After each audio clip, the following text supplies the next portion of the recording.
നമസ്കാരം. ദേവൂസ് ചാനലിൻ്റെ ജ്യോതിഷ വിഭാഗമായ പ്രദർശനത്തിലേക്ക് സ്വാഗതം. ചാനൽ ആദ്യമായി കാണുന്നവർ ദയവായി സബ്സ്ക്രൈബ് ചെയ്യുക. പ്രദർശനത്തിൽ ഇന്ന് 2025 അവിട്ട നക്ഷത്രക്കാരുടെ പൊതുഫലങ്ങളാണ് വിവരിക്കുന്നത്.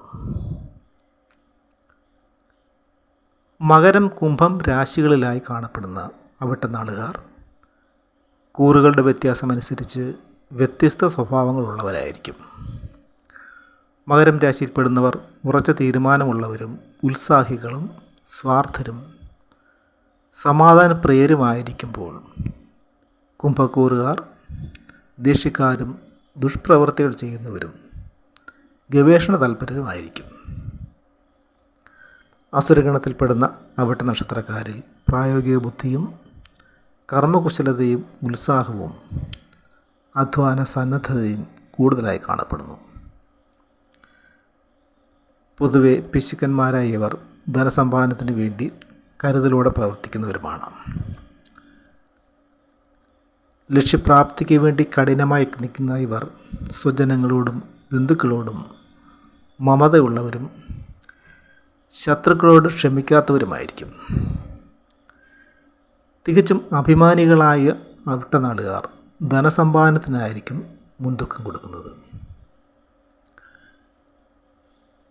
വിവാഹത്തിന് കാലതാമസം നേരിടുന്ന അവിട്ടനാളുകാർക്ക് നല്ല ജീവിത പങ്കാളികളുണ്ടായിരിക്കും. ശനിയുടെ രാശി ആയതിനാൽ ഏത് തൊഴിലിലും ഇവർ തിളങ്ങുന്നതാണ്.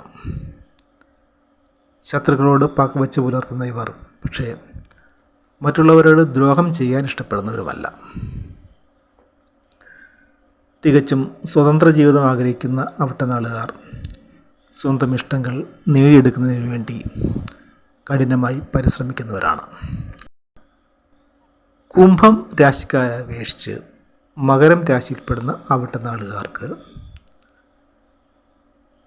2025 ഗുണഫലങ്ങൾ ഏറിയിരിക്കുന്നതാണ്.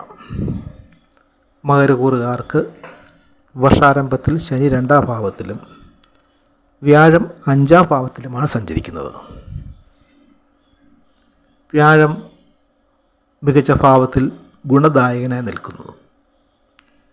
ഇവർക്ക് 7ാം ശനി ആണെങ്കിലും ശനിയുടെ സ്വന്തം രാശിയായതിനാൽ വലിയ ശനിദോഷം ഉണ്ടാകുകയില്ല. വിദ്യാർത്ഥികൾക്ക് പഠനത്തിൽ മികച്ച നിലവാരം പുലർത്തുന്നതിന് സാധിക്കുന്നതാണ്. മാർച്ച് മാസ അവസാനത്തോടെ ശനി 3ാം ഭാവത്തിലേക്ക് വരികയാണ്. അതുകൊണ്ട് പൊതുവെ ഗുണങ്ങളേറിയിരിക്കും. തൊഴിൽ രംഗത്ത് പുരോഗതി ഉണ്ടാകും. കാർഷിക മേഖലയിൽ നിന്നുമുള്ള ആദായം വർദ്ധിക്കും. വിദേശയാത്ര സാധ്യമാകും. ഈ വർഷം പലർക്കും വിവാഹയോഗമുണ്ടാകുന്നതാണ്. മെയ് മാസത്തിന് ശേഷം വ്യാഴം 6ാം ഭാവത്തിലേക്ക് വരുന്നതോടെ ദൈവാധീനം കുറയുന്നതാണ്. വാക്കിലും പ്രവൃത്തിയിലുമൊക്കെ വളരെയധികം ശ്രദ്ധിക്കേണ്ടതുണ്ട്. ശത്രുക്കളുടെ ഉപദ്രവം വർദ്ധിക്കും. ആരോപണങ്ങളും അപവാദങ്ങളും കേൾക്കാനിടയുണ്ട്. ബിസിനസ് രംഗത്ത് വേണ്ടത്ര പുരോഗതി കാണുന്നില്ല. ഗവൺമെൻറ് ജോലിക്കാർക്ക് പ്രൊമോഷൻ ഉണ്ടാകുന്നതാണ്. ഭൂമിയും വീടും സ്വന്തമാക്കുന്നതിന് സാധിക്കും. പുതിയ വാഹനം വാങ്ങും. കുംഭക്കൂറിൽപ്പെടുന്ന അവിട്ടനാളുകാർക്ക് 7ാം ശനി തുടരുന്നതാണ്. ഇവർക്ക് ഗുണദോഷ സമ്മിശ്രമായ ഫലങ്ങളാണ് അനുഭവവേദ്യമാകുന്നത്. പണമിടപാടുകളിലൊക്കെ കൂടുതൽ ശ്രദ്ധ ചെലുത്തി മുന്നോട്ട് പോകണം. 7ാം ശനിയുടെ ദോഷഫലങ്ങൾ ഇവർക്ക് തുടർന്നുകൊണ്ടിരിക്കുന്നതാണ്. കുടുംബാംഗങ്ങൾക്ക് രോഗം പിടിപെടാനും ആശുപത്രി വാസത്തിനും സാധ്യത കാണുന്നു. മറ്റുള്ളവരിൽ നിന്നും പണം കടം വാങ്ങേണ്ടതായ സാഹചര്യം വന്നു ചേരും. പ്രമേഹം, നാഡീരോഗങ്ങൾ, നീർദോഷങ്ങൾ എന്നിവ വർദ്ധിക്കും. പല കാരണങ്ങളാലും നിർത്തിവച്ചിരുന്ന പ്രവർത്തികൾ പുനരാരംഭിക്കുന്നതാണ്. മനസ്സംഘർഷങ്ങൾ വർദ്ധിക്കും. പലപ്പോഴും ഉചിതമായ തീരുമാനങ്ങൾ കൈക്കൊള്ളുന്നതിന് സാധിക്കാതെ വരും. പലപ്പോഴും സഹപ്രവർത്തകരുടെ ഭാഗത്തു നിന്നും അനുകൂലമല്ലാത്ത പല അനുഭവങ്ങളും ഉണ്ടാകും. ദാമ്പത്യ ജീവിതത്തിൽ അസ്വാരസ്യങ്ങൾ ഉണ്ടാകാതെ നോക്കേണ്ടതാണ്. സംയുക്ത സംരംഭങ്ങളിൽ നിന്ന് വിട്ട് സ്വന്തമായി ബിസിനസ് നടത്തുന്നതാണ്. തങ്ങളുടെ കഠിന പ്രയത്നങ്ങൾക്ക് അനുകൂലമായ ഫലങ്ങളുണ്ടാകും. ഈ വർഷം ദുശീലങ്ങളിൽ നിന്നൊക്കെ വിട്ടുനിൽക്കാൻ സാധിക്കുന്നതാണ്. മെയ് മാസം പകുതിയോടെ വ്യാഴം ഇവർക്ക് 5ാം ഭാവത്തിലേക്ക് വരികയാണ്. തന്മൂലം ദൈവാധീനം വർദ്ധിച്ചു വരും. പലവിധ നേട്ടങ്ങളുണ്ടാകുകയും സാമ്പത്തിക പ്രതിസന്ധികൾ നീങ്ങുകയും ചെയ്യും. പുതിയ സുഹൃത്ത് ബന്ധങ്ങളുണ്ടാകും. രോഗാവസ്ഥകളിൽ നിന്നും മോചനം ലഭിക്കുന്നതാണ്. ഈ വർഷം സന്താനഭാഗ്യം സിദ്ധിക്കും. വിദ്യാർത്ഥികൾക്ക് മികച്ച ഉപരിപഠനം സാധ്യമാകും. പുതിയ സംരംഭങ്ങൾ തുടങ്ങി വയ്ക്കാൻ സാധിക്കും. ആഭരണങ്ങൾക്കും ആഡംബരത്തിനുമായി പണം ചിലവാക്കും.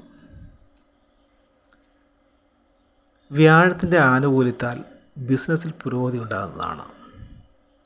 എല്ലാ കാര്യങ്ങളിലും ജീവിത പങ്കാളിയുടെ പിന്തുണ ലഭ്യമാകും. പുതിയ ഗൃഹം നിർമ്മിക്കുന്നതിന് സാധിക്കും. ഉറ്റ സുഹൃത്തുക്കളെയും സഹോദരങ്ങളെയും സാമ്പത്തികമായി സഹായിക്കേണ്ട സാഹചര്യം ഉണ്ടാകും. പഴയ തൊഴിൽ വിട്ട് പുതിയ ജോലി ഏറ്റെടുക്കുന്ന സാഹചര്യമുണ്ടാകും. യാത്രാക്ലേശങ്ങൾ വർദ്ധിച്ചു വരും. ഷെയർ മാർക്കറ്റുകളിൽ നഷ്ടം സംഭവിക്കാനിടയുണ്ട്. ഭൂമി സ്വന്തമായി വാങ്ങുന്നതിന് സാധിക്കും. വീട്ടിൽ വിവാഹം പോലെയുള്ള മംഗളകർമ്മങ്ങളുണ്ടാകും. പലവിധത്തിലുമുള്ള ധനനേട്ടങ്ങളുണ്ടാകും. മത്സര രംഗങ്ങളിലൊക്കെ വിജയം കൈവരിക്കും. കിട്ടാക്കടങ്ങൾ തിരികെ ലഭിക്കുന്നതാണ്. വിദേശ യാത്രകൾ സാധ്യമാകും. ഏജൻസി വർക്കുകൾ ചെയ്യുന്നവർക്ക് അതിലൂടെ മികച്ച നേട്ടങ്ങളുണ്ടാകും. അവിട്ടം നക്ഷത്രക്കാരുടെ ഭാഗ്യദേവതകളായി പറയുന്നത് സുബ്രഹ്മണ്യനും നരസിംഹമൂർത്തിയുമാണ്. അവിട്ട നക്ഷത്രത്തിന് പ്രതികൂലമായി പറയുന്ന പൂരുരുട്ടാതി, രേവതി, ഭരണി, അനിഴം, അത്തം, ചിത്തിര, മൂലം, ഉത്രാടം, പൂരം, തിരുവാതിര, പുണർതം, മകയിര നാളുകാരുമായുള്ള കൊടുക്കൽ വാങ്ങലുകളും ഇടപാടുകളും വിവാഹാദി മംഗളകർമ്മങ്ങൾ ഒഴിവാക്കേണ്ടതാണ്. ഈ നക്ഷത്രക്കാർ രാഹു, ശനി, കേതു എന്നീ ഗ്രഹങ്ങളുടെ ദശാകാലങ്ങൾ ദോഷപരിഹാര കർമ്മങ്ങൾ അനുഷ്ഠിക്കേണ്ടതാണ്. അടുത്ത നക്ഷത്രവുമായി വീണ്ടും കാണാം. നന്ദി, നമസ്കാരം.